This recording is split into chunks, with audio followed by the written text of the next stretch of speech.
Pancasila itu adalah benar-benar satu dasar. Assalamualaikum warahmatullahi wabarakatuh. Perkenalkan, nama saya Puri Retno Mutia. Saya akan menyelesaikan tugas tutorial online 1 mata pelajaran Pancasila. Pelajaran dari sejarah bagi generasi muda. Perkembangan Pancasila dari masa ke masa. Pertama, masa revolusi fisik atau awal kemerdekaan tahun 1945 sampai 1950. Pancasila ditetapkan sebagai dasar negara dalam pembukaan Undang-Undang Dasar 1945 sebagai upaya mempertahankan kemerdekaan dan persatuan. Namun berbagai gerakan perlawanan pemerintah asing masih terjadi.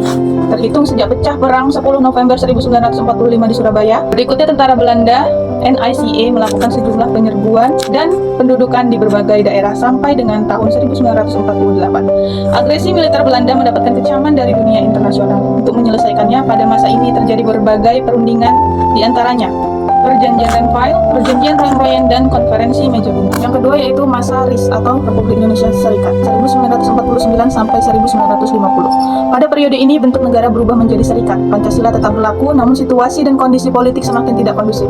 Berbagai perubahan dalam pemerintahan sering terjadi, termasuk perubahan kabinet. Pada periode ini pula bangsa Indonesia memiliki lambang negara yang disebut Garuda Pancasila. Tetapi usia RIS tidak lama karena adanya demonstrasi besar-besaran dari rakyat yang menuntut kembalinya NKRI. Yang ketiga yaitu masa demokrasi terpimpin. Era demokrasi terpimpin adalah masa kembalinya Undang-Undang Dasar 1945 dari Undang-Undang Dasar RIS dan Undang-Undang Dasar sementara. Setelah Undang-Undang Dasar beserta pasalnya dikembalikan sebagai dasar negara, situasi menjadi kondusif. Namun terjadi gejolak internal. Krisis ekonomi juga terjadi tahun 1959 sampai 1965. Praktek politik kekerasan juga terjadi, yang berpuncak pada tanggal 30 September 1965. Akibatnya, Pancasila kembali diuji untuk berdiri tegak sebagai ideologi negara. Peringatan terhadap peristiwa kekerasan itu kemudian dihormati sebagai Hari Kesaktian Pancasila. Yang keempat, masa Orde Baru 1966 sampai 1998. Pada masa ini, Pancasila dijadikan sebagai asas tunggal ideologi negara. Pemerintah menekankan pada stabilitas keamanan dan pembangunan ekonomi. Pada masa ini pula, Pancasila dimodifikasi dengan tambahan Eka Prasetya Pancakarsa 36 butir P4 yang tidak hanya berfungsi sebagai dasar negara, tetapi juga sebagai pembentukan moralitas individu.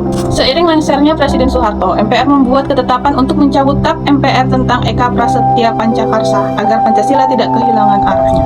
Yang terakhir, masa reformasi 1998. Era reformasi memberikan kesempatan sekali lagi untuk melaksanakan Pancasila sebagaimana mestinya. Pancasila kembali kepada hakikat asalnya sebagai dasar negara dan pandangan hidup bangsa. Ditetapkan secara demokratis, menjunjung tinggi HAM, kebebasan berpendapat, dan supremasi hukum tanpa menjadi asas tunggal.